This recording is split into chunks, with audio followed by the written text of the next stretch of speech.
Broadcasting live from sunny California, it's 10 Minutes in Tinsel Town with Ms. Meliz, a.k.a. Melissa Reyes. And now, from the left corner, your host, Melissa Reyes.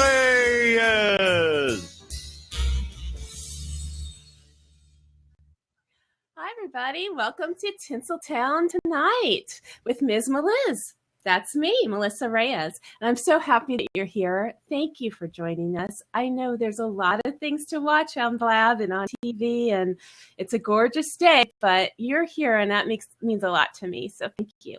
I would love to introduce you to my featured guest tonight, Mr. Ross Brand. Here he is, everybody, Ross Brand.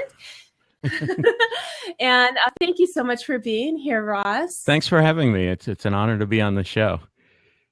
Oh, that's so sweet. Well, thank you. I had the honor of being on your show, Live Stream Stars, which was a really fun experience. And I just, it blew me away that I got to be on there. And it was a lot of fun. I even cried. Yeah, David really likes to come on and make David Vaughn, who's in the chat, likes to come on and make my guests cry. Who else has cried? Just me, huh? No, there was another guest who cried, but I won't give that person's name out unless they want to. Oh, are they in the room? No, it's okay. No, I doubt it. I don't think so. I get emotional from time to time. I used to get much more emotional more often, but I'm 48, so things are wacky. But so yeah, but it was a really great experience, and I enjoyed talking to you. I don't remember what we talked about, but I do remember that I had my tiara on, you did. And so. Yeah, I felt like a star. I really did. It was cool. We talked a lot about your book and how you published your book and your whole journey with that, right? Yeah. I do listen. I do listen to my guests. That would make sense. I would talk about Some people think I just turn the volume down, but I actually do listen. Aw. Well, the fact that you're still talking to me and that we've made friends and that you're willing to be on my show means that it must have been okay. Yeah, it was great. Must have done something. So, well, tell us about yourself, Ross. What is it that you do, and how did you come to be on a show and an interview show called Live Stream Stars? So my background was in radio. For years I was doing radio, and when I saw Blab, like right away I loved it, and I'd been out of broadcasting for a while, so I really didn't have any interest in it anymore or whatever. But when I saw the social media aspect combined with broadcasting and the conversations and how much fun everybody was having, and really how good a lot of the people who were doing it when I saw it were, I said, wow, this is going to be something. And so I started a Twitter account just to kind of share what was going on, and that got a lot of people following right away. So it's like, okay, let's do a website, and I'll start because what are you going to watch, right? How do you know what to find? So, all right, I'll highlight the shows I like, and then, it's like, that's it. I'm just going to be behind the scenes. I'm not going to do anything on camera. I don't like to be on a webcam or any of that stuff. But about a month later, I got the bug, and so I decided to start actually showcasing people who I thought were doing quality content, producing good shows, and talk to them about their shows and what motivated them to get involved with live streaming and how they use it in their business or for personal or for whatever their motivations are. Well, that seems to be the way it's going, isn't it? It's I was asked to speak at a conference coming up in August. I think I mentioned to you, it's called Connect Her. It's sold out, so I'm not trying to get people to go to it, but we're starting to gear up for it. And I was asked to write an article on their website. It went up today, and a blog post. And originally I submitted a how to round table that I'm going to do on how to live stream, how to do Meerkat, Periscope, Blab, and how to present yourself and how to, tips and things. And of course, you have to do that so far in advance when you submit to speak.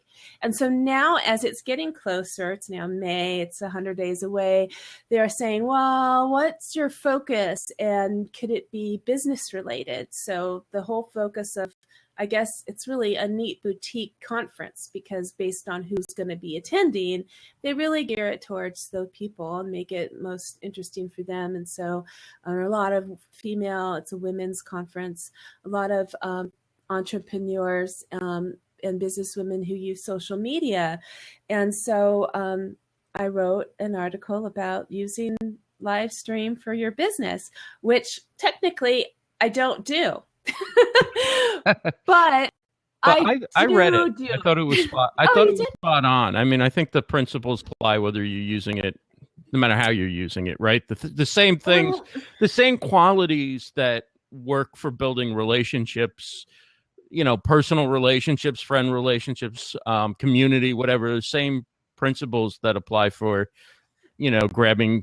building community with your customers, your followers, things like that. So I thought it was pretty much spot on about trust and relationships and all that. I mean, I think that's the main reason why businesses would use live stream platforms, because they would want to build that relationship. Then that could lead to perhaps sales, could lead to clients, could lead to things like that. And I stressed follow-up, because it's not going to happen on its own. Just because you turn on the camera and talk to people doesn't mean you're going to get sales. You still have to make those connections and do the follow-up. And, so, but I appreciate your input, and I wanted to get to know more about your insights from your experience, and anybody else who wants to join us and discuss about how live stream or having a show or even a Periscope, I say even, that's a huge thing.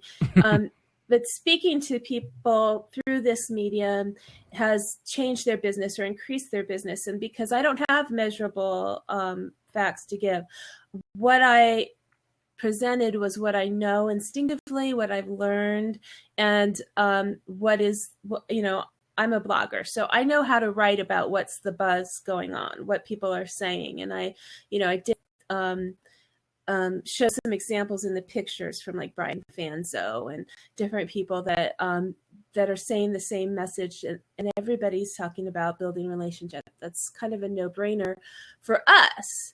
Yet when people are trying to start a business, traditional business, and their world is, for example, we have Cindy Harrison, who's my new partner for another show I'm doing on Blab.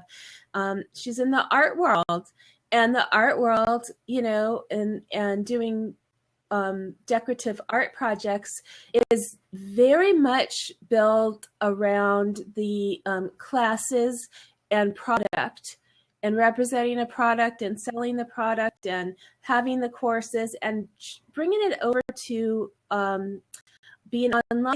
Scary thing for customers. It's different. They're used to going to the class or signing up for a class. And so there's a lot of people out there in a lot of industries that are still transitioning over. And so, I want to be able to talk to those people and give them some solid advice based on experience of people that I've met here. Anyway, that's why I prefaced it so much. So, I could write, it was a top 5 reasons people should, or businesses could improve by using live stream. That wasn't hard to write. Right. And I took it basically from an outline that I'd already written about what I wanted to talk about. I just put it in that way. But what about those results? Like, I think I saw Jenny, and she's here.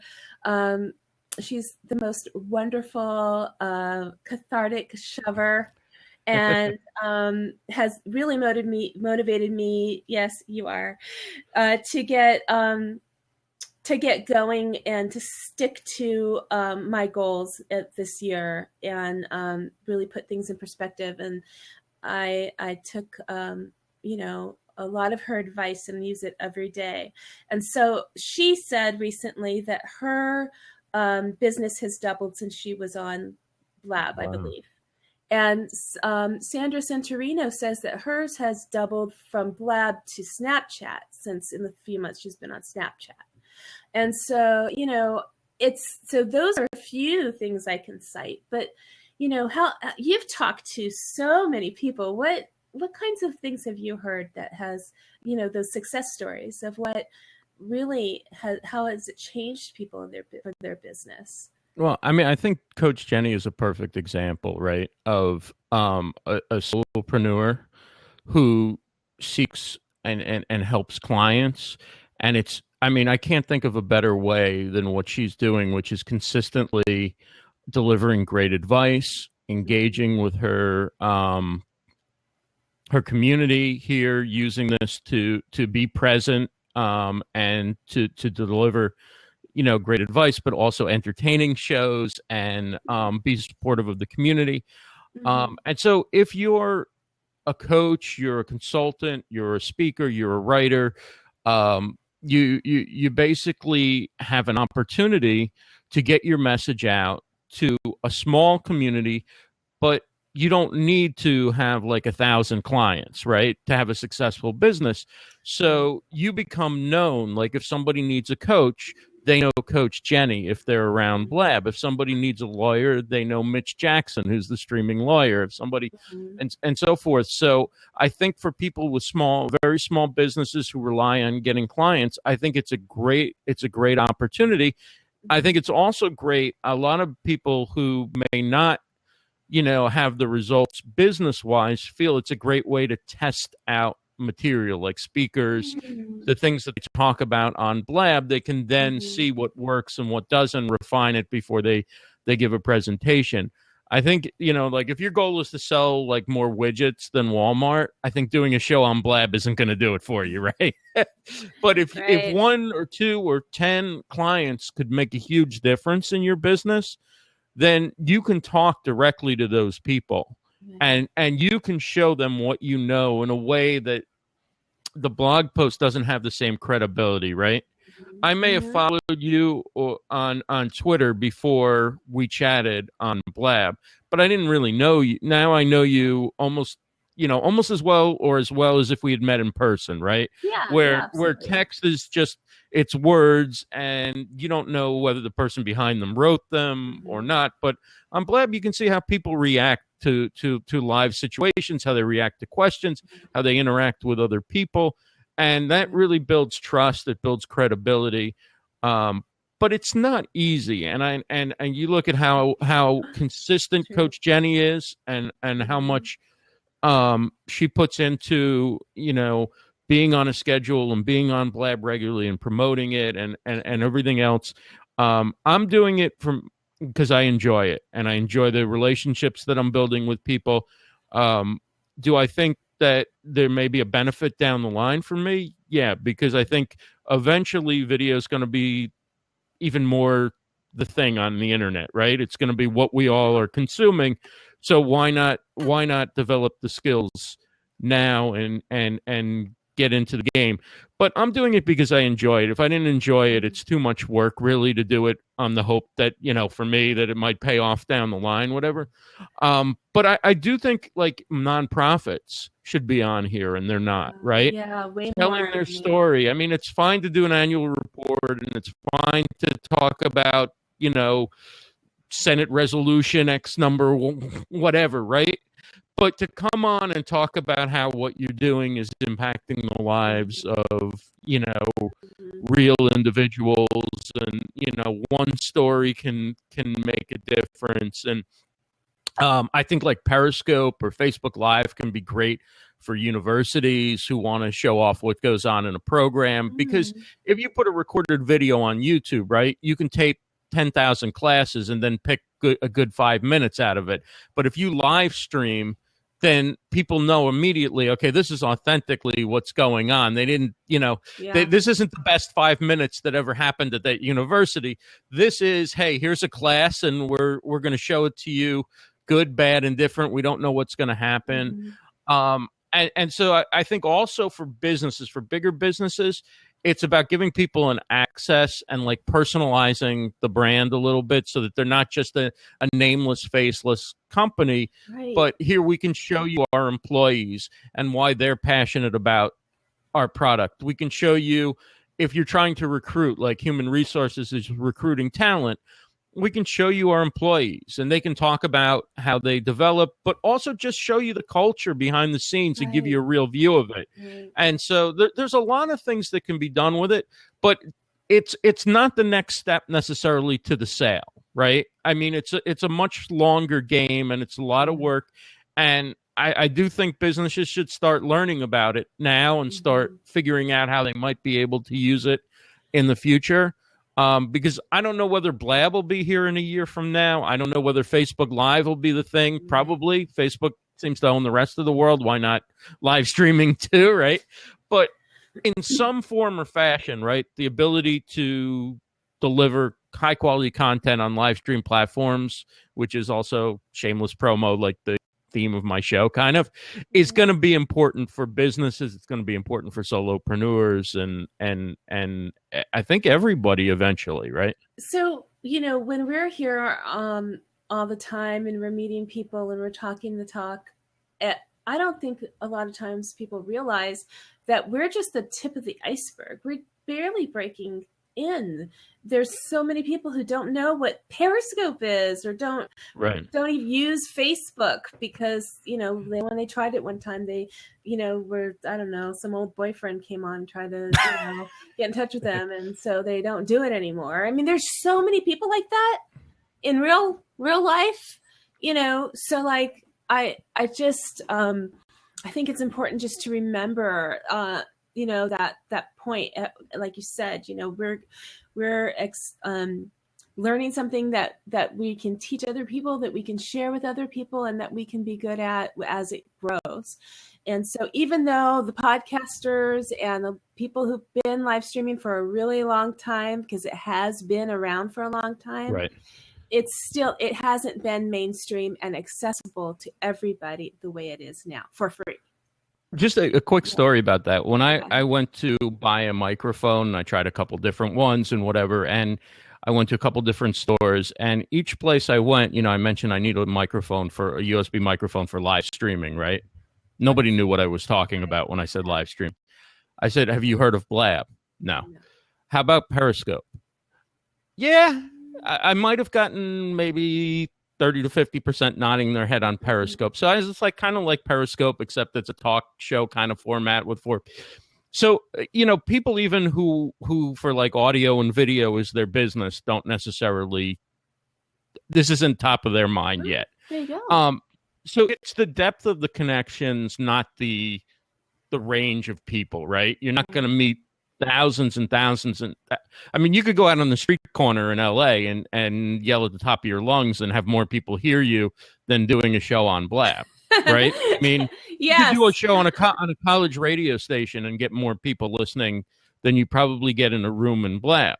Right. But you can't say that the connection and the relationship that you develop, I think, is stronger on Blab than it is in those formats. It's stronger even if I think what you're doing here has more impact than even tweeting to thousands of people. Mm-hmm. Yeah. So, and I agree. And then compound that with the fact that you are tweeting to thousands of people, and you are, or the average person who's on here does have a website and does write and does meet with people and does workshops and conferences or whatever. And I think that it's so much fun. I just love it. Right. I'll ring my bell. Because what we're doing is it's fun. When I started it, I was thinking of it as a video podcast, and I wanted to use Skype or Google Hangouts to do this video thing. We talked about this at length before, and nobody knew what I was talking about. And when I said I had a podcast, they didn't expect that there was going to be a video. If I said I was doing a video show, they didn't understand how that could be a podcast. It took a long time to say, okay, it's episodic. It's going to be recurring. There are going to be different guests and different themes, and it's going to go on forever, and it's going to be in these multiple places. I don't know why or how I thought I could do that, but it happened. And I met all the other people, not just in California or the US or, but in the world who are doing that. Literally have met people from every continent who are doing it or who are interested in learning about it, and it's been a year, more than a year, but almost a year on Blab. And it just, it blows my mind that I can't get more than 2 people to come to watch it, it's really, that part kind of freaks me out a little bit. But then I'm not doing it for those people. I'm doing it for you who are watching right now in the future. In the future, people who will be looking back and, I'm seeing this on YouTube, and I'm so grateful that you're here. But so there's the power of repurposing, right, with Blab. And that's one of the great things that Blab does, that they send you the raw video, they send you the raw audio. Before I started doing shows on Blab, I had an empty YouTube channel. I had 0 uploaded videos, right?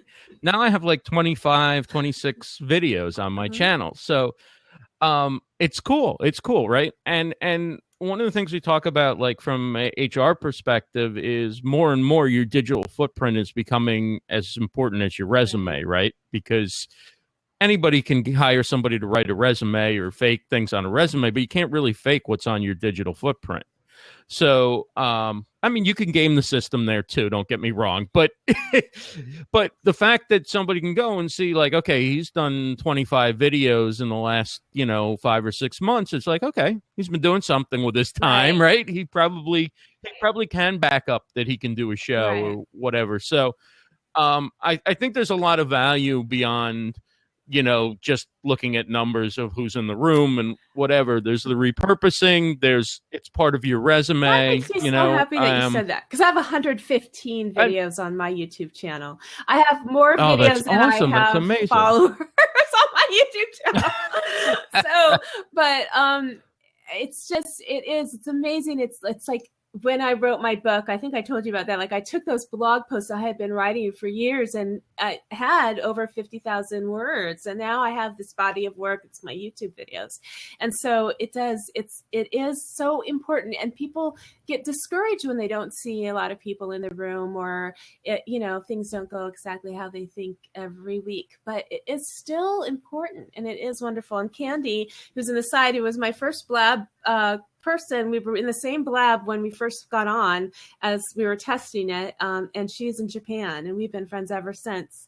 And she says the important thing is reaching out and sharing it to the world, and that really is something that is a core value of mine. And I want to recognize that Craig Carpenter came in, and you're just also saying hi, and pleased that he's here, and because I haven't heard back from him since I sent him the geo filter and that I made that was on Snapchat today. It was so awesome. And I want to thank him for allowing that opportunity, because that was really huge for me. Really, really cool. So I love using Relay so much that, like, I have trouble having a consistent look on all my graphics because I want to keep trying different things. Like, I use the same show card for every, like, live stream stars, but every other thing that I do to promote, it's like, let me try this, let me try that. There's so many good options, and I think I probably only scratched the surface of what's possible with that tool. It's a really great tool. In fact, I would love, since he's here, if you want to come on so we could talk about the Snapchat geo filters a little bit, and anything else having to do that he'd like to talk about with Relay, that, because it's so rare that we get him in the same place and time as I'm at. But I don't want to take away from what I wanted to talk to you about, Ross. And I wanted to get to the HR part, your background, and because that's really, that's what I want to talk about. So we're going to come back, and then we'll talk about whatever you want to talk about. So we'll open the seat in case Craig wants to come on, and then you're welcome to drop to come in. So this is so exciting. Just here to listen and support. What? Tell me about why you did Snapchat geofilter template on Relay That.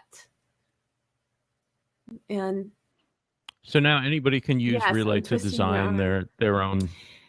So anybody can use Relay now to design their own filter. Yeah, that's what I did. I heard or saw on Facebook that something he popped on there about it being open and available, and I was like, yeah, I got to do that. I jumped on it, and I'd like to know what other How's it going, feedback guys? that you've gotten. Hi there. Thank you for being Good. here. I'm supposed to be actually writing up an Hey, Craig. article right now about. Good. How are you?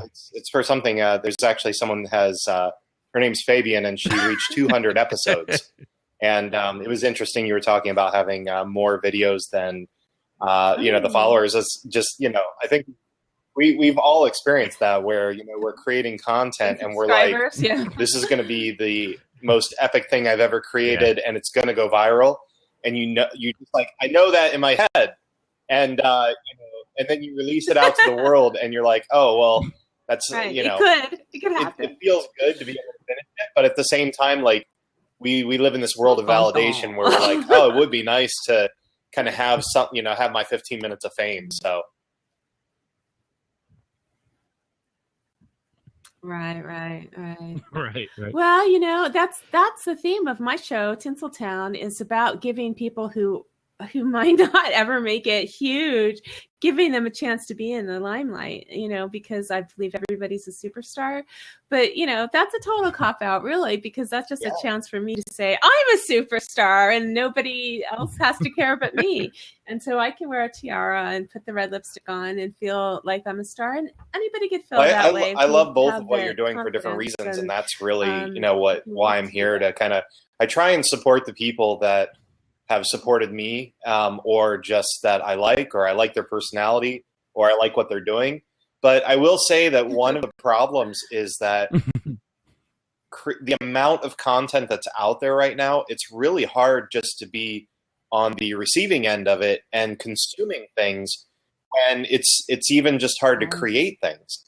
So we have, I have this personal tug of war of wanting to create and give value and put all this stuff out there, while at the same time supporting and consuming what other people are doing. And it's really hard to choose, because you want to be everywhere and you want to support everybody. And the more people you connect with, the more, it's just it just grows and grows and grows. So she's not here anymore. She's not here anymore. But so she's not here feedback. I'm gonna turn your volume on. So she's not here anymore, but I was that way. I was, I didn't want to miss anything, fear of missing out. So Coach Jenny, I took her class or one of her sessions, and I learned, really how to focus and stay on point for the year. And it's made a difference for me. And one of the things I had to do was really let go of that feeling that I was missing out, because I had so many things I want to watch and do and engage with so many people that I'd met, especially early on. And who are still here. And it pains me. And on Snapchat, it goes by so fast, and I'm like, oh, I didn't watch that. Or I'll even see them in something else and they'll say, did you see that? And I'm like, oh yeah, I did. No. So I completely understand it is hard. So that's why I'm so grateful you're here. Yeah. And just to answer my question before you have to go, what made you, how did it come about that you did the template for the geo filter? I just think that as a graphic designer yourself, that I got bids for people who wanted to do the geo filter for me, and it was so expensive. So I felt a little guilty that it was so easy and it came out so great, and I did it myself and it was free. So, what made you decide to do that? Was there? Did you think it's about interesting that? Because, and I want this to be your show. I want to disrupt the flow that you guys are having. I'm mainly here to support, but I do want to answer your question. And you definitely twisted my arm to get in here. But it's very interesting what I see happening with what everybody We live in a world. Going back to that thing of adding value, right? And when I found out about this past year about just giving value and give, and maybe, and good things will happen. And the this idea of, if you want to be successful, you help other people be successful. And I really tried to embody that mantra, but I think what I've found is it's got to be a balance between whether or not you're creating a business or whether or not you're creating, you're just helping people, right? Because I think those are two different things. If you have reached a point where you have a team of people and you're financially stable and you can just kind of go out and just help people and not worry about what's going to happen, I think that's a very different place than if you're trying to do your side hustle and get out of your 9-to-5 job. You can't just go out and give everything away for free all the time because you've got to make a living. So, I'm kind of trying to strike that balance of adding value to people, but also building a business. And, I'm not the first person that has done that. I'm sure there's a lot of people that have built businesses around that ideal, but I don't think too much about how, what other people might be taking advantage of. And I see this I'll give you an example. I see this in coaching courses or branding courses or, life, I don't want to say coaching because I don't want to pigeonhole them, but I think in any industry, I think there are people that will take, people, no matter what you look at, there's always someone that's going to take advantage of something and, overprice it. And mechanics, they will, it doesn't really matter what it is. Example, yes. But, it doesn't matter what it is. Someone could take advantage of you if you don't know something, right? So,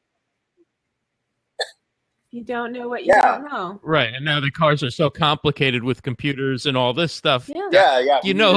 Whatever you say it is, I guess I kind of got to go with it because I don't have the training to diagnose. The geofilters were simply something that I'm trying to create things that aren't out there. I'm trying to capitalize on layouts and trends and things that people aren't doing, because I get so many people asking, how is this different than XYZ tool that's already out there?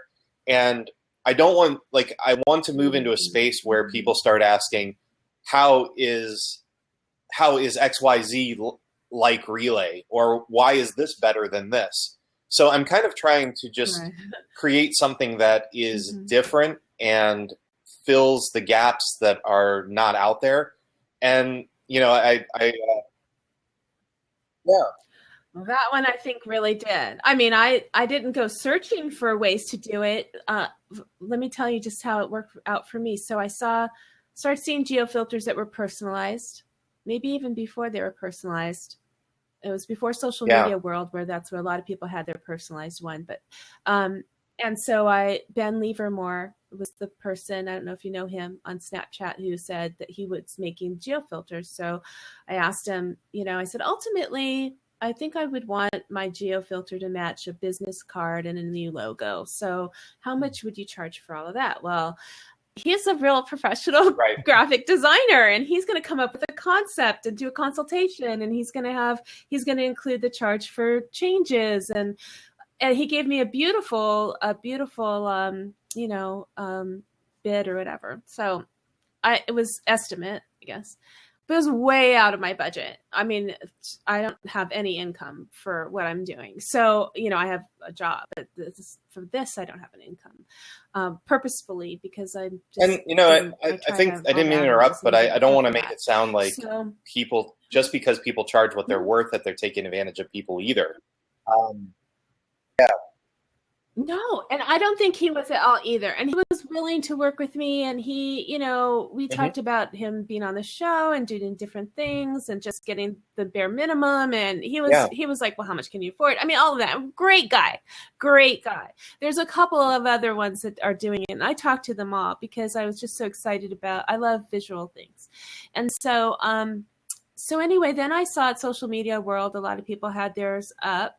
So it was starting to come out that this is how Snapchat makes their money. It's basically advertising, exactly like you would buy space in a newspaper ad for a length of time. You pay for the amount of time and for, the geo area. And you submit your picture just like you would in a personal ad or something. And so I think it's brilliant. And I mean, Blab should do that. It would be great.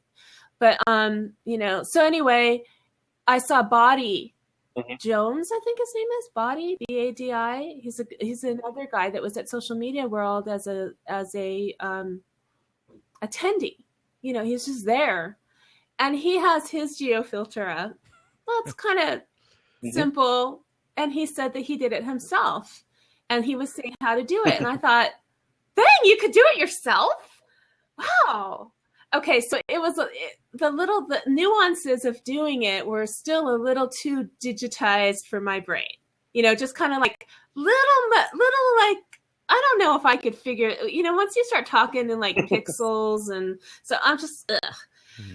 So that's why I'm your consumer. I think you made Relay that for me because I can figure that out on yours because it's all set, and you won't even let me go where I don't. You know, we talked about it. I'm like, if I want to go over there, and you're like, you can't. Like, why? So then, you know, I wanted to find out how much it was going to be just through Snapchat for the area and when I would use it. And I started, you know, little mice were going around on their little treadmills in my head, and I was trying to like figure things out.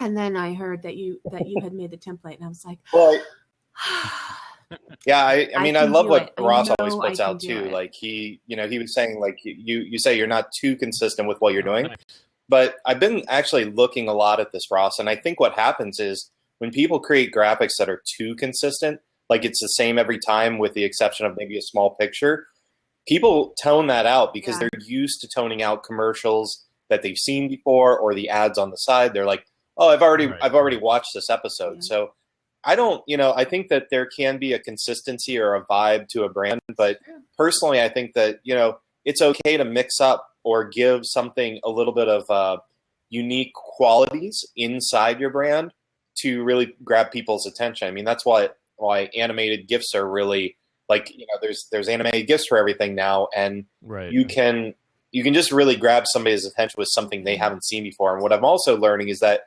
just because I think that I know or seen things doesn't mean that other people have seen them. You know, but that's like a whole other topic that, you know, like I said, I don't want to wreck your guys' show or anything. But no. In fact, I think Ross is. Yeah. Can I ask Craig a quick Blab question? Or of course. So you know how Blab has now the square, right? Has the square show card, right? 1,000 by 1,000. Right. But then in your in your profile where your past episodes and upcoming episodes, it's still a rectangle. Yeah. So if you do the square show card, it doesn't look good in the rectangle, and the rectangles where people go to see all your shows. Whereas even if you do the show card perfectly, the text ends up filling over half of it anyway. So I'm kind of debating on what to do, whether to go rectangles. The answer to that question is that Blab has changed their format, since a couple months ago or so. And really what it has to be is you have to design a graphic that is wide, but has padding on the outside to make it square. So, yeah.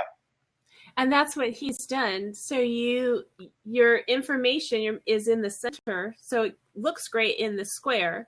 But then when you get that part, right? Oh, is there a template for that? Is there a challenge an option for that? Having someone behind the curtain designing all these layouts is that everything has to be intentional to optimize it. So that's kind of where our tagline's graphics that design themselves. This is not our tool making a best guess at things. It literally is you go in and we are trying to serve markets and as we said, places that templates that aren't being served. And Blab is definitely an audience that I love and want to help and things like that. There has to be a conversion. The answer to your question is we have to convert all the Blab layout templates over to the new optimized versions. So that the other thing too is we're launching a blog and we're creating how-tos on a lot of this stuff, for the questions people have just like that. And the fastest, easiest way to do that is just take your graphic and to put it on a square. But, that's not going to allow you to customize the background or filter it out or things like that. So we need to convert some of those layouts over And I would say, not turning this into a support call, I would say the best thing is just reach out to me after the show and kind of let me know which layouts you're using the most. Okay. And then I can convert those over personally for you sooner than the other ones. But I think we're up to like 500 layouts now. So that would be awesome. I want to double that in the next couple months, and we're kind of putting things in place to do that. But as you had mentioned, Melissa, we're trying to create the layouts for the markets that haven't been done before. And then, once we get a little bit of a groundwork of those, or once we get a few of those that people can use and try out, then we can evolve. But it's a never-ending battle. Like, Facebook resized its header by 15 pixels. They resized their optimized graphic by 2 pixels. So it's all like we're just trying to keep on top of all these changes that are always happening. Right, and you don't know whether Blab's going to change or not, like to make the profile score. That's why I haven't actually reached out to you, because I figure it's probably not worth your time if they're gonna change that, right? Like they're just slow on the uptake. They might not even know if they're going to change it. Right, the changes happen. So it'd be nice if they communicated with us a little bit. And it's easy to change and update with like that. Could you imagine if they did though, and then they changed their mind? Whatever.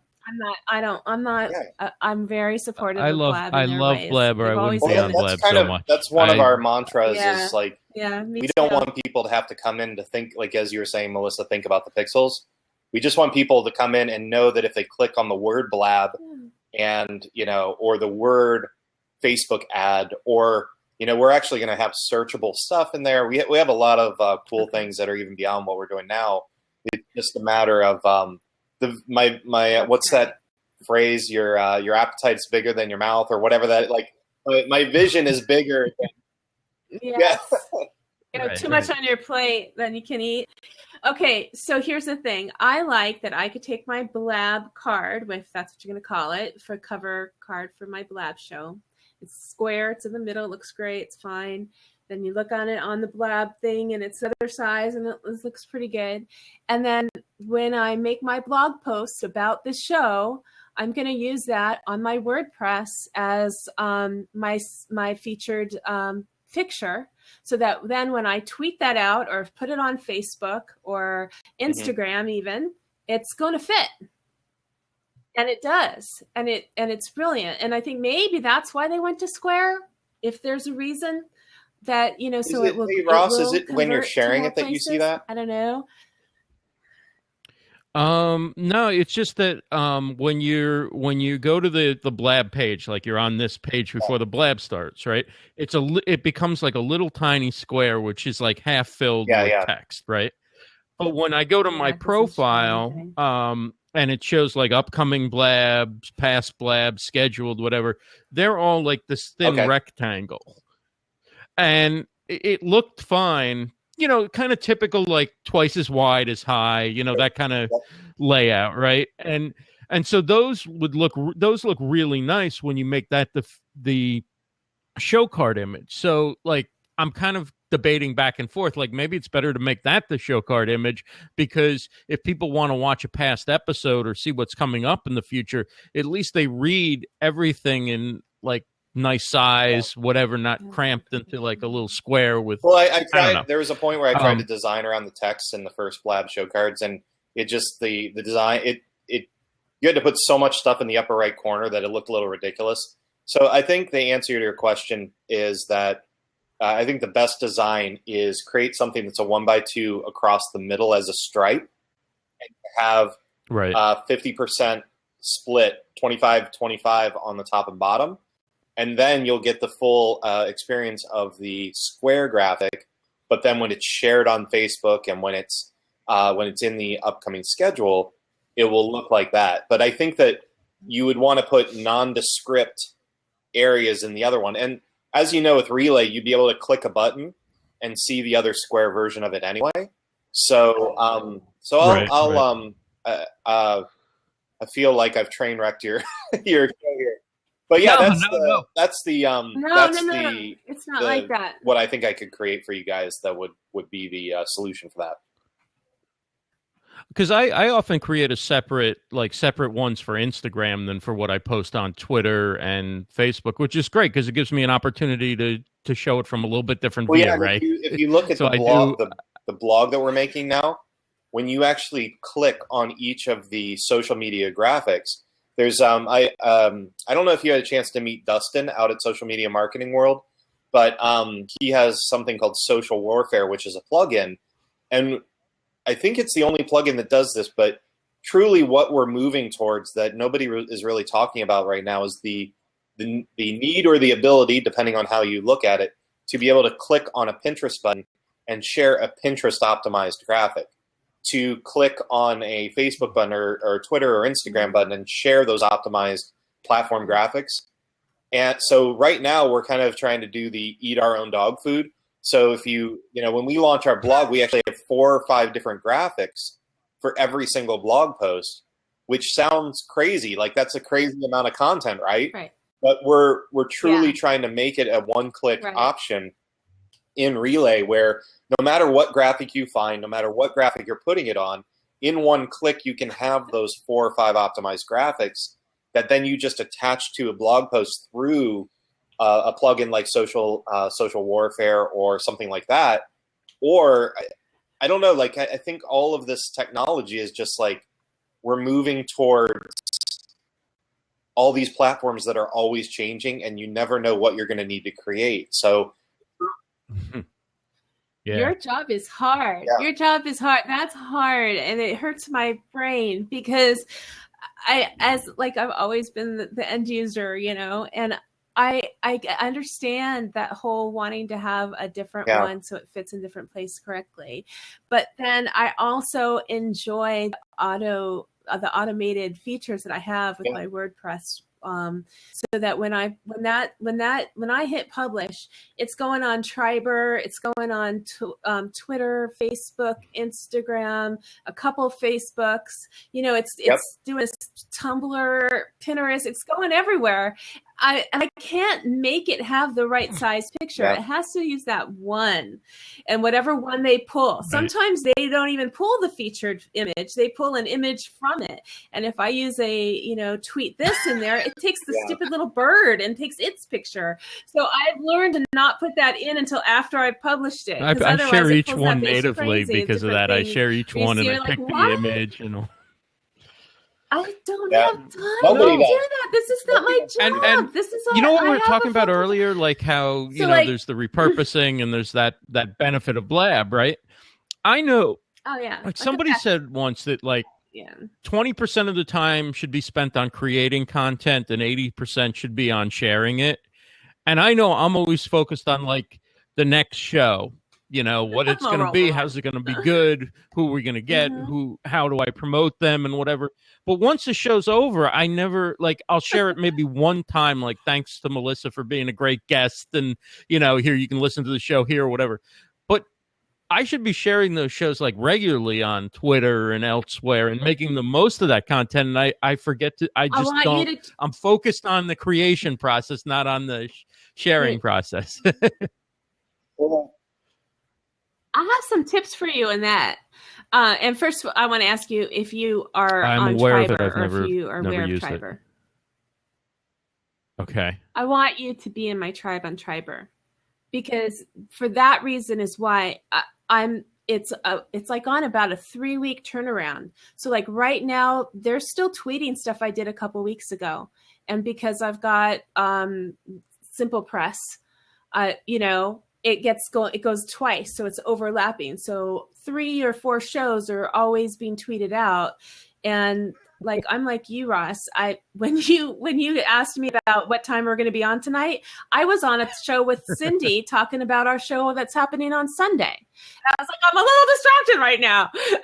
Just meet me at 4:45 or 4:45, whatever, So anyway, it's a crazy way to be. And for people like Craig who think ahead of what we need to be able to get it done, God bless you. Thank you so much. And thanks for popping in. I'm getting ready to go into my what I call hiatus mode, where I have a looser format. And luckily, Ross understands what that's like to have people come on, and we'll get back to our topic and our interview. But you got to seize the moment and have that conversation. And I'm so glad that you came today. Thank you, and thanks for my awesome geofilter. Did you see it? Actually. I only sent it to you like 5 or 6 times. It's one of the things I was going to, before I go, just commenting on some days. I'm just like, oh wow, what have I tried to tackle here? It's like, you were talking about like, creating things for all these different platforms, and it's one thing to kind of take a blob of clay and make it square or tall or whatever, and then it's a whole nother thing to try and make it look beautiful and creative, and allow other people to throw things on the clay and still make it look good. So to speak, but yeah, we're, these conversations is what really inspires me and keeps me going. And, just the fact that you guys are finding value in it, like to answer your very original question, I mean, that's why I do it. It's kind of, I've moved from a place of being an artist and working with 20 people my whole life. And now, working with thousands of people. The ability to, am I changing the world? Am I disrupting the taxi industry? No. But, I'd like to think that very soon we're going to be able to, not disrupt the design industry, but find that little niche of the place where people are non-designers and maybe have a modest budget, but can't hire a full-time designer yet. And we kind of want to fit that gap in the middle by taking the production out of it. So, so I value you guys just being a part of the community and giving, like Ross, your feedback. That's the feedback that I kind of need to develop those next set of templates for Blab. One more piece of feedback. I did something for the first time ever, thanks to Relay, and that's I did custom YouTube thumbnails, the cover image. So instead of it being like that. Like when you go and you see it, and it looks so great. Like when you scroll down on YouTube and you actually see the words standing out. It's another one of those automatic things. Yeah, send me a link because I want to see it because as I said earlier, like just adding transparency to our platform was a thing, right? And each thing that we add opens doors that I've been wanting to open for a while, but kind of have to do them in a certain order, right? So, so it was awesome to see you guys though, and I'm sure we'll connect over the course of the week. Yeah, thanks, Craig. Thank you. I'd love for you to see some of the work that I've done. I use the cards for my YouTube. I'll see you guys soon. Too. It's so much fun. Thanks, Craig. Thank Bye-bye. you. Thank you so much. Bye. So, what an awesome product you created. Thank you. Yeah. Well, that we both use it, and he was welcome. Felt comfortable enough to come on, and I really appreciate that. That's really neat to have a chance to talk to him. I'm like I said, I'm not going to be scheduling a lot of people, and he's somebody I wanted to talk with on here. Problem. So I always enjoy so talking to Craig. For allowing him to come on. Oh, yeah, he's a nice guy. I think I met him and you on John Tripp's show. I have to always give John Tripp some kudos because a lot of the people that I've met from what I call from the morning. Yeah, that's early for you. It's because of him. So, yeah, well, I've been known to get up early for some good things. And so that's, I don't mind doing that, but I can't always hear. Oh, thank you so much. Oh, Craig put in the side that pleasure was his, and we're both our true friends. And that, I don't know if you were here, Craig, when we were talking about an article that I posted today about relationships. And it really is a matter of feeling like we're friends, even though we haven't met in person, because we've had a chance to really interact in this way. It's just really special. Thank you. Yes. So, Ross, what do you want to talk about? It's your show. now? Whatever you want to ask me about, I'm good to go. So tell me about your HR integration of what you do. HR integration. Yes, I do. HR. So you do HR. Okay. Yeah, I mean, like what kind of reaction are you scares me. looking Don't for a scare me. job? Would you like to start a resume? No. But so how does one come to be in HR? I'm assuming recruiting or So, generalist. I don't know what you do. I took a strange path because in between being in radio and doing this live streaming, which hasn't replaced doing other things, but I got into HR. I wanted to do something more in the business world. I wanted to.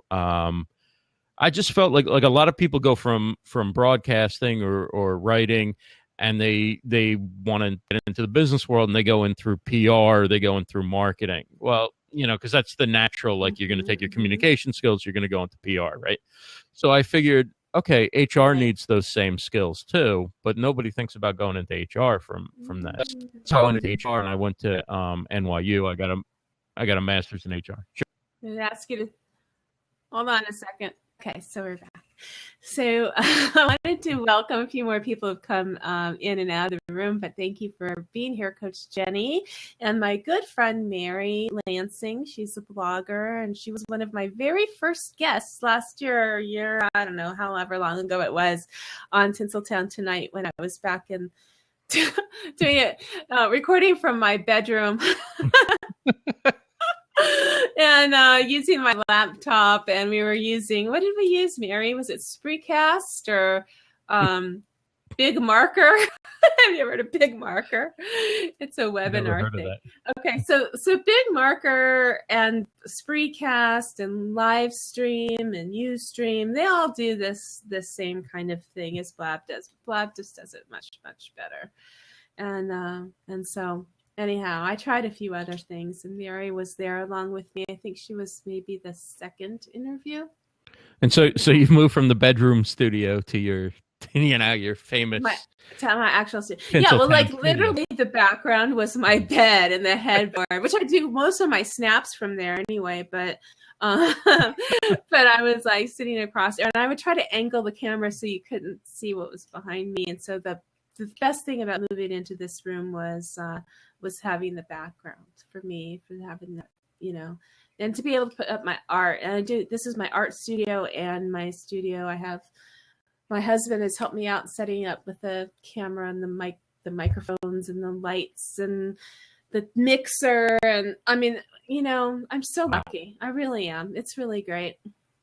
It's really great. Right now, we're working on getting a second webcam because I use the Logitech webcam, and I want to have two. You want to shoot from like a different angle and switch back and forth? I like to have in-studio guests, like local. Like maybe have Coach Jenny on next time. She'll actually, venture out to this neck of the woods, and we can meet in person. Or, even Mary, she's also local. Or when I meet, I'm going to meet Cindy in June in Anaheim and San Diego. And so, if I had 2 cameras, I could set it up really nicely. It'd be awesome. Instead of having to use my phone. And Cindy and I have a show. I don't know if you've seen it yet. We've done 3 episodes. We're doing another one on Sunday. And it is where we each have 2 accounts on Blab. We have them both on. So the 4 people in the room are really just the 2 of us. And one camera is pointed towards our table where we're doing the art project. And the other one is on our face. So we do, the discussion, and Cindy's the leader, the teacher. She's showing us how to do the project, and I'm like the learner who's trying to follow along and do it with her. And you could see in the 4 screens, you can see what we're actually creating. So some of the fun things that we created are around here somewhere. My tiles. That's a great concept. I don't think I've heard anybody doing that before. Anybody else do? I've seen one person doing it with a co-host. But yeah. Let me just show you this. So this is one of the tiles that we did. Now, wow. So this is like a bathroom tile, glossy tile, and we actually glued it to cork so it could be a coaster. And it's a set of 4. And so the 4 is where, I taught Cindy how to make a mandala. So the 4 has the picture of the mandala. And then she taught me how to use this alcohol ink. and the process on this. So, it's kind of fun. Like, we teach each other things and we learn and we So talk. your artwork's in the two bottom boxes, or do they become sometimes? Sometimes they rise to the top.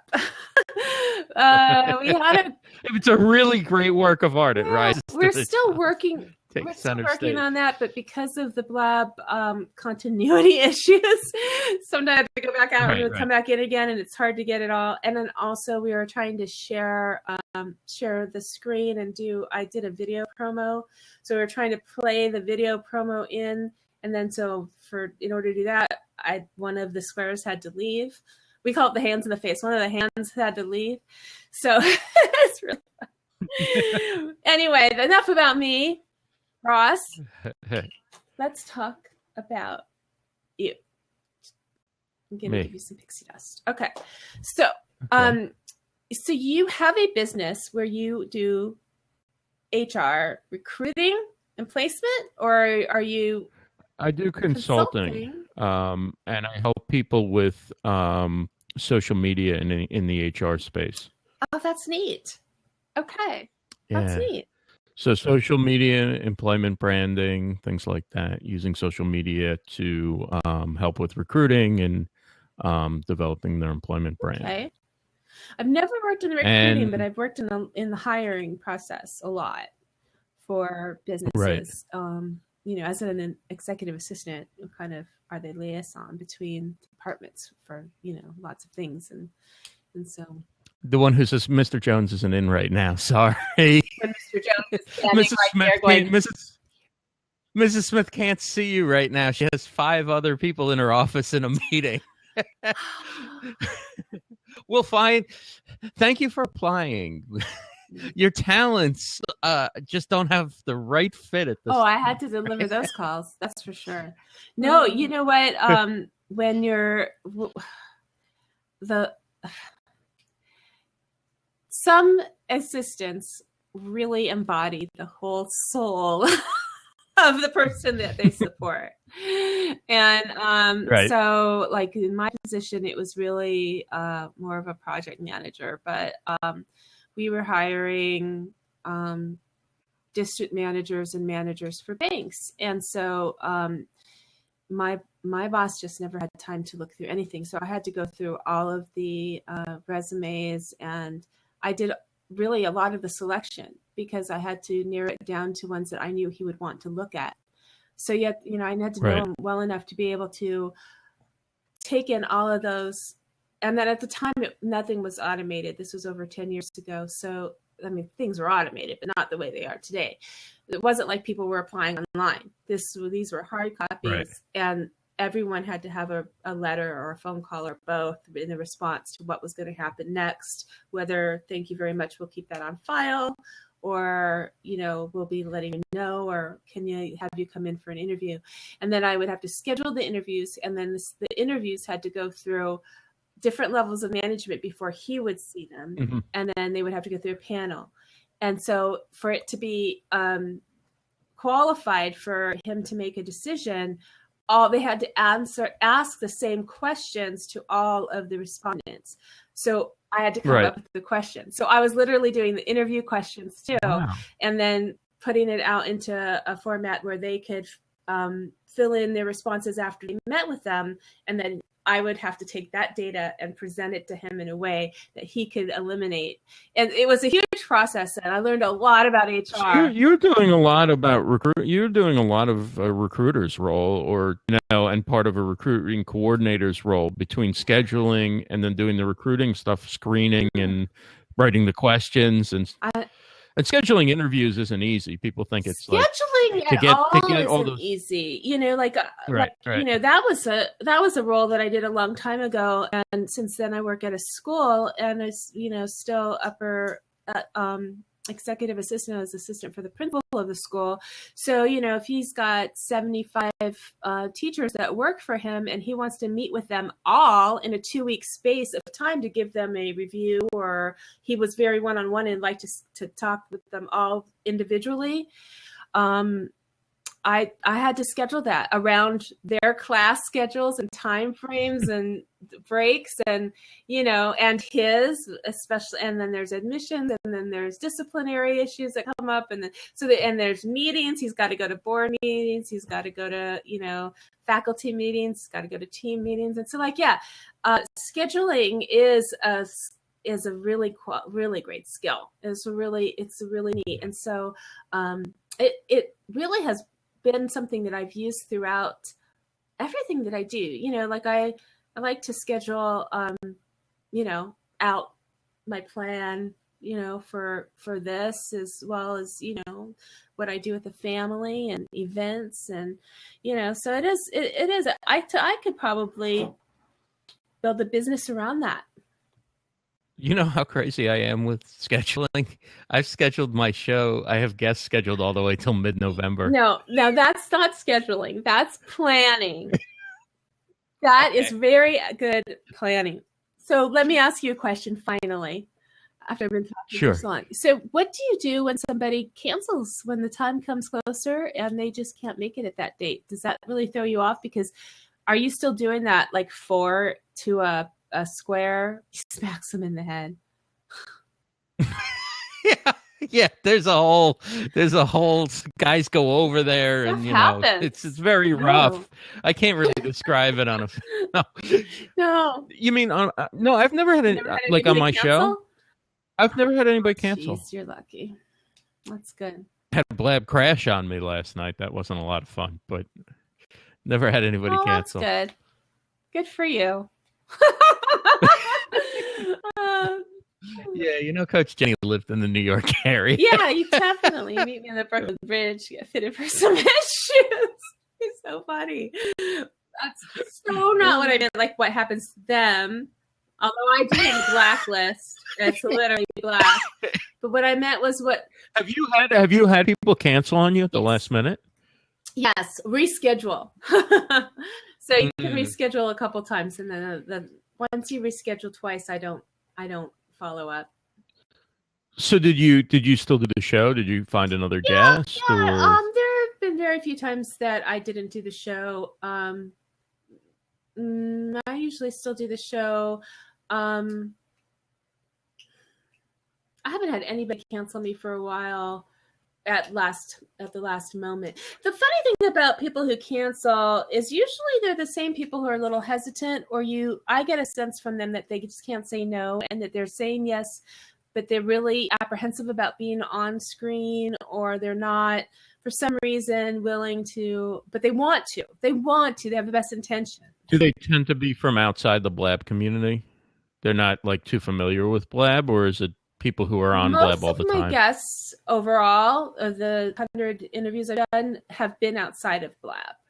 Yes, I like to bring people in from outside of Blab, because I'm not here to just interview Blabbers. I'm here to interview people, and I'm using Blab as a platform to record my interviews. So as much as I love, and I do get into wanting to bring people in from Blab, but I find it like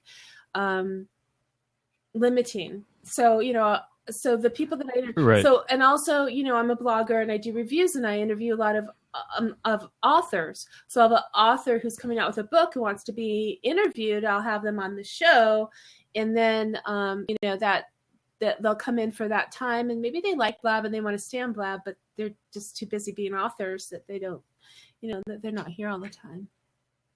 Right. And I think that might be the challenge, though, because they don't know the platform, so they don't know what they're getting into, and they might be a little concerned. Absolutely. Yes. Right. How you're going to use it, and they've never seen your show before, and whatever. We're like, even the people that I interview who aren't big on Blab, maybe they don't use Blab a lot, but they may have a book or something like that. They're using Periscope, they're using Snapchat, they're using some sort of social video, or they wouldn't be a live stream star. So they're comfortable with the process, and they understand what's going on, and that this isn't better. So people listening, that's not me they're canceling on. Or it could be you. I don't know. I've had a few people cancel. I've had a few people just not read the form. I think the form is very clearly stated that it says you have to have a webcam.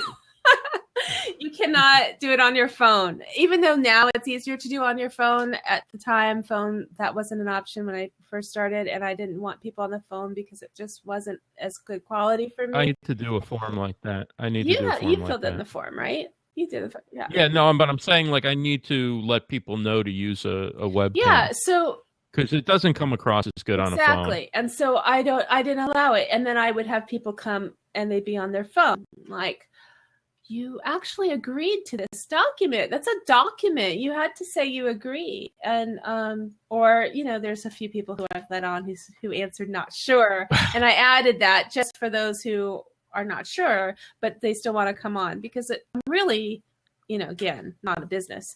But that said. Although you are right, it is much better than it used to be. The phone. I've conducted interviews from the phone. Right, you can now do a good interview on the phone, but it's still not the same as a web. It's not as stable as a webcam. No, but my and there's point the moving is that, around, and it's sounds and whatever. Mm-hmm. But my point is just that people will come on and it's not going to be a good video, and that I'll just make it quick because it's just it might as well be a Periscope or something. Just it's just not going to be a good video to watch or a podcast to listen to, or it will require too much editing. So that there have been times where people have come on and then I'll say, you know what, this isn't. Let's do this again because we can make it better, and then it just never happens. So whatever, it's the Blab people, the people that I've had from Blab, like when I had interviewed Coach Jenny and Karen Graves at the same time together, and we had a wonderful show. And because they're both on all the time and they're so natural and comfortable with this Blab, it was flawless. It was wonderful. The timing, the conversation, they're both, I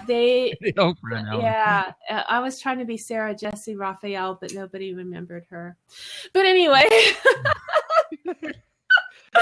She always acted real dainty, but did topics that weren't very polite. No, it's funny. I just had to do blonde hair or something. Anyway, but so whatever.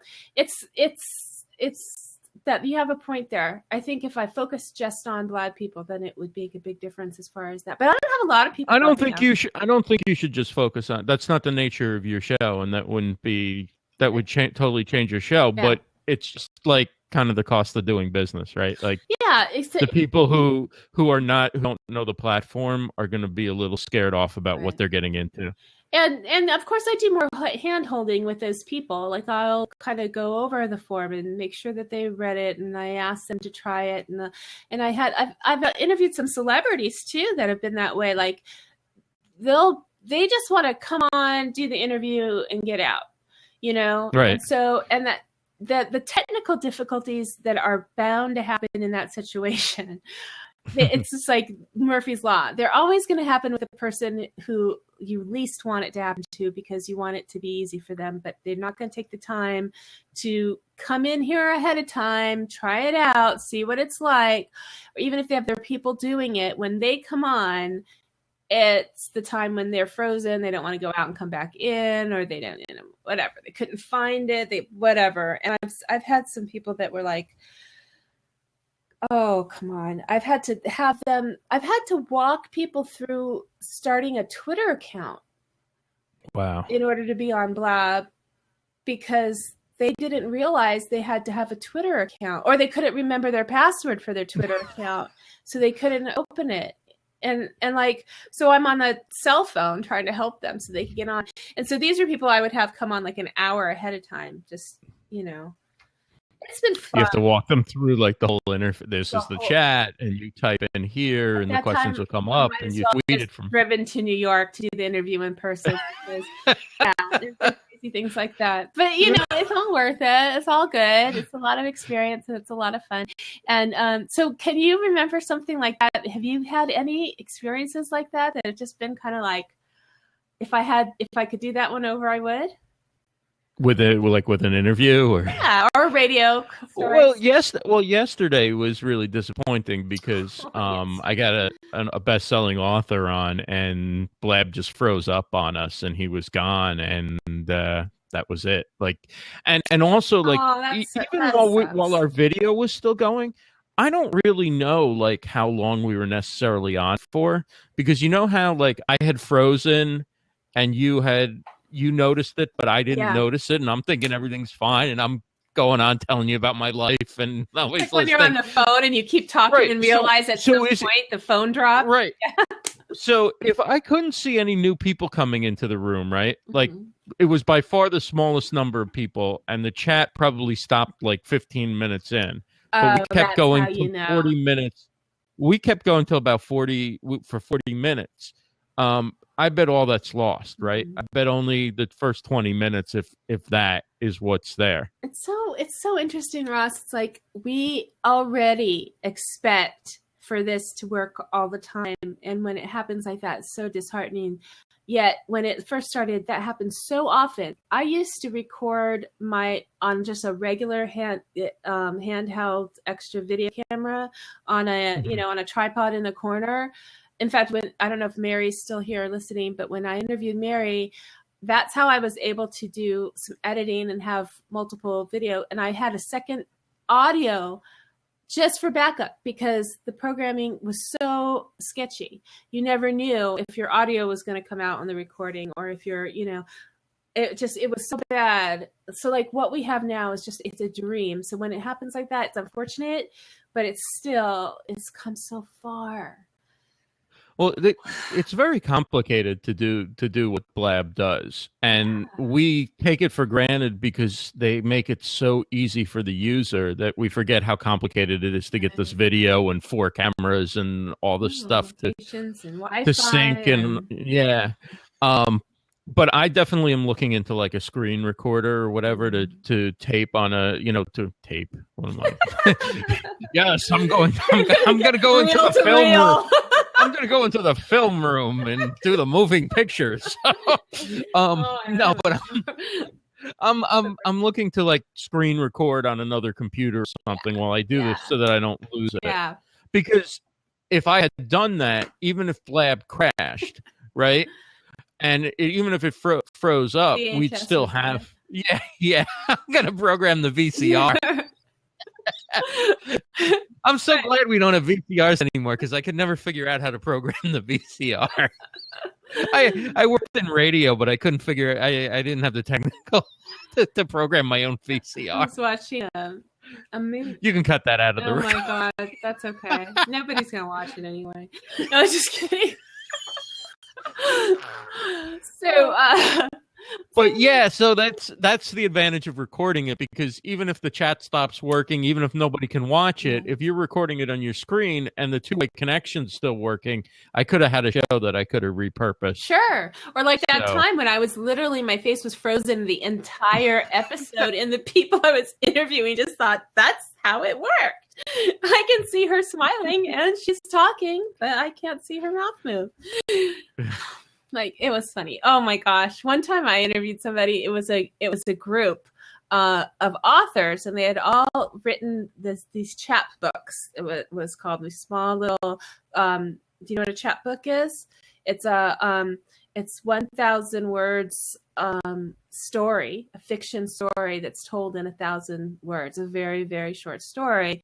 And then it's you make a book out of a bunch of those, and they were called chapbooks because cowboys used to keep them in their chaps. It was like before magazines, or before little books. It was like so it was like little stories. Where the name came from. Yeah, it was really, really interesting. So but now they call it like flash fiction, and so there was this group of authors that were doing a tour, and they were coming from the East Coast to the West Coast, and they were going to be in town, and they asked if I would help them find a venue, and I did. And then I said, do you want to be on the show and I can help you promote it? And they said yes. And none of them had ever been on video before.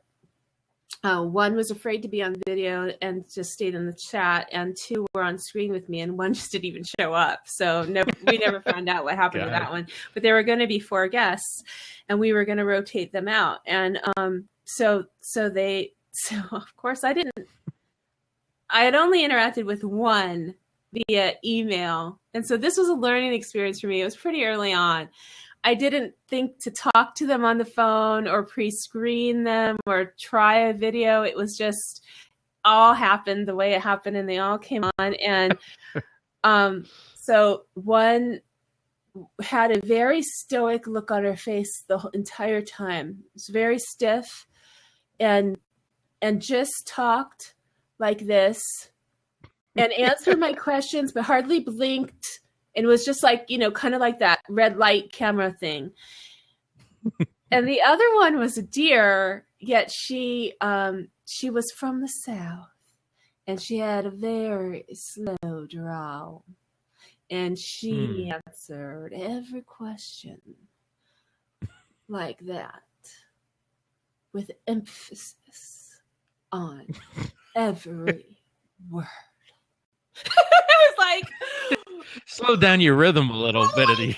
There was no bell ringing. It was just like, and then it was so funny. So the interview was just amazing. And so finally I got them to read their stories. They were like different people. When they were reading their stories, which is what they were doing, going around the country, going to these clubs and reading. Yeah, just say it. Patient.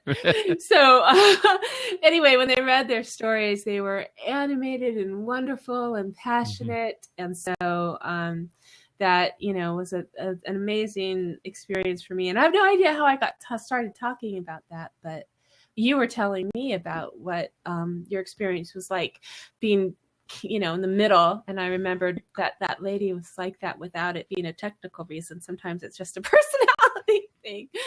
But tell me about your radio days. And hi, Jonathan.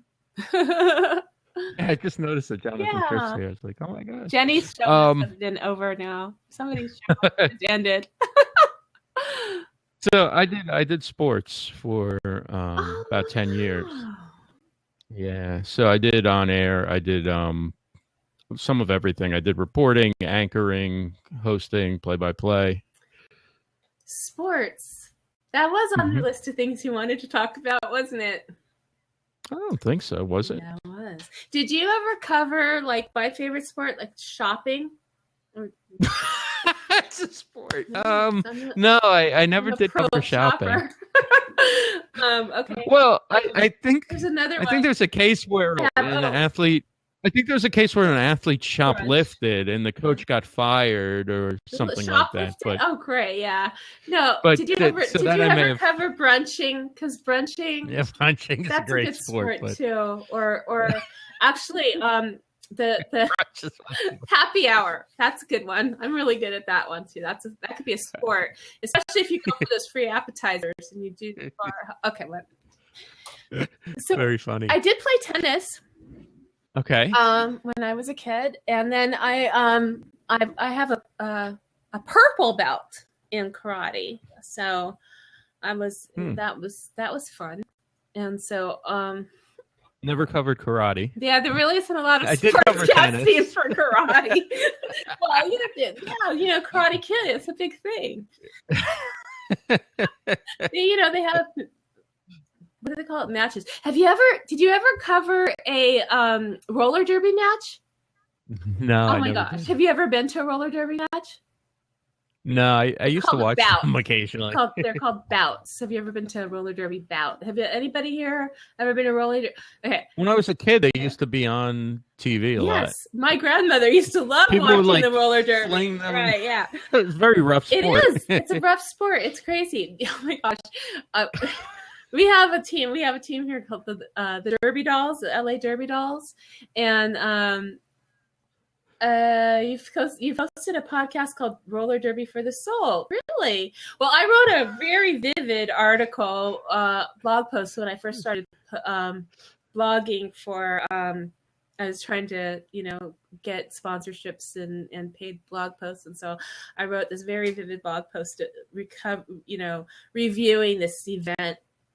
And I had all the links to all of the people. And I still get, this was years ago. This was like 8 years ago. And I still get hits on that and mentions and connections from these Derby dolls. Because they all had their own little social media followings and stuff. It was really fun.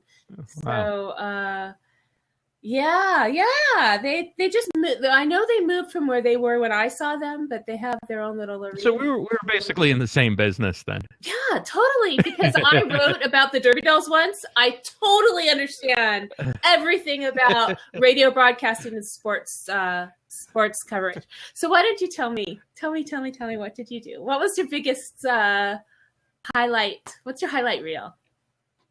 My highlight reel. Come on, talk some names, Ross. Yeah, okay. So I covered the NBA one year, and that year I saw basketball, right? Basketball, yeah. That was Michael Jordan's last year. Kids. Really? Ooh. So, and then a lot of legends who I kind of grew up watching were at the end of their careers, and I got to see all of them come through. I was working in Phoenix, so I got to see all of them come through Phoenix. The Suns? Some of them were coaching, like Larry Bird was coaching. Okay, I recognize that name. That's exciting. Those are real big ones because I wouldn't know. Those are, Yeah, big ones. You're frozen again, my dear. Uh-oh. I know. Still? Though. So, it froze me in a good picture. Yeah, because that never happens to me. When I get frozen, I'm sure I'm making a horrible face. So if I go out and come back in, I can let all my followers know that I'm on. Do it. You want to? Okay. Want to? Does anybody else want to come in for a minute while we're waiting for him? He's not frozen to you. Well, I wish he had noticed that. Oh my gosh. I'm so excited. How are you? I'm so excited, and I just can't hide it. I'm about to lose control, and I think I like it. I don't have much of a voice, so I can't. Or sing, probably. You have a beautiful sunset behind you. Hi, welcome. Welcome to Tinsel Town. Coach Jenny.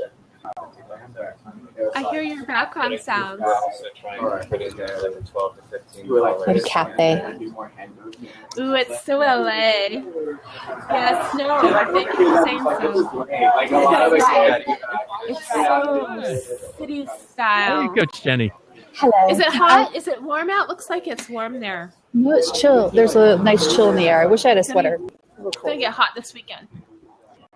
But I know you got background noise. I just want to say hi.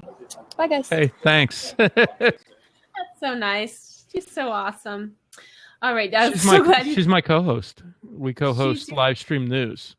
So I do live stream stars every Monday, which is like one-on-one interviews. And then once a month we do live stream news together. Wow. How did that happen?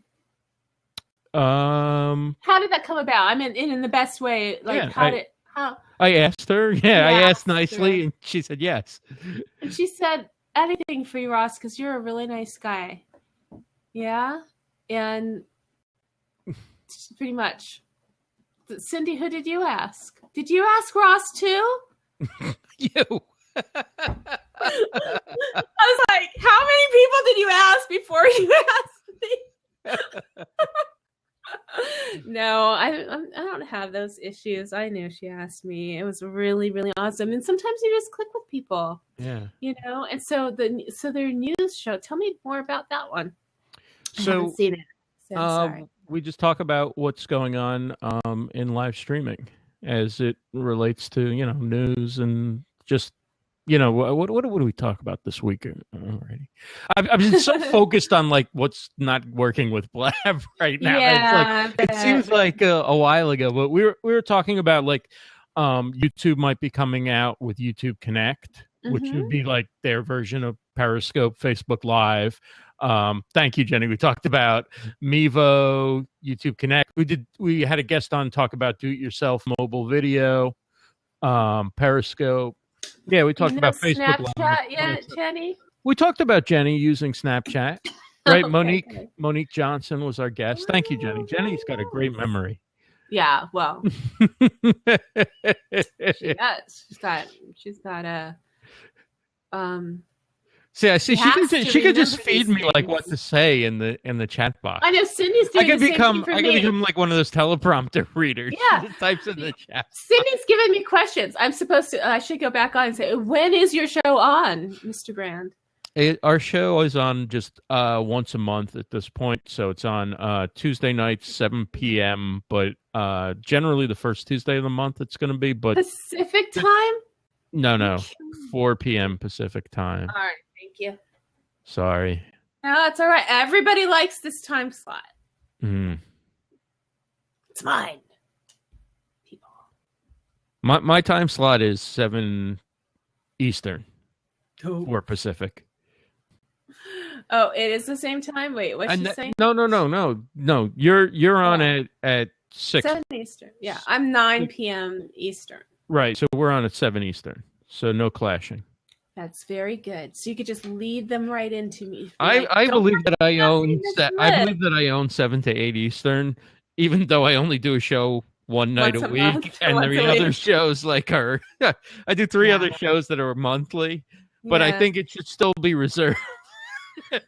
I'm going to block it out in case it grows. What goes into the development of a monthly show? Do you plan a lot? Like, is it packed with more stuff? Is it more involved? Do you do research, or is it just that you're doing it once a month because that's all you could manage? You produce it differently? Do you produce it differently?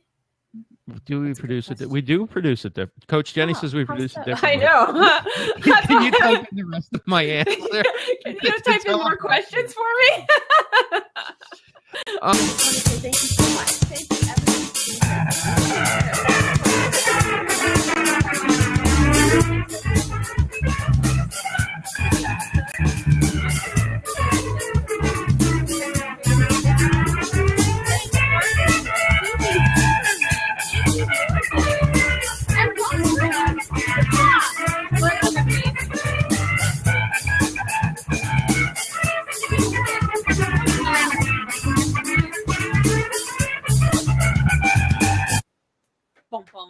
I cut it off. We didn't hear a word you said, but that's okay. You heard the music and you couldn't hear me? That's right. We heard the music, couldn't hear you. Should I do it again? But you look like you were having such a good time. We didn't want to interrupt. You could just voice over. Man. Just voice over. I called out everybody. I know you did. We know you did. I heard Zuby. I think I heard Cindy. Awesome. And it's over. It ended on its own. That's great. Now go eat.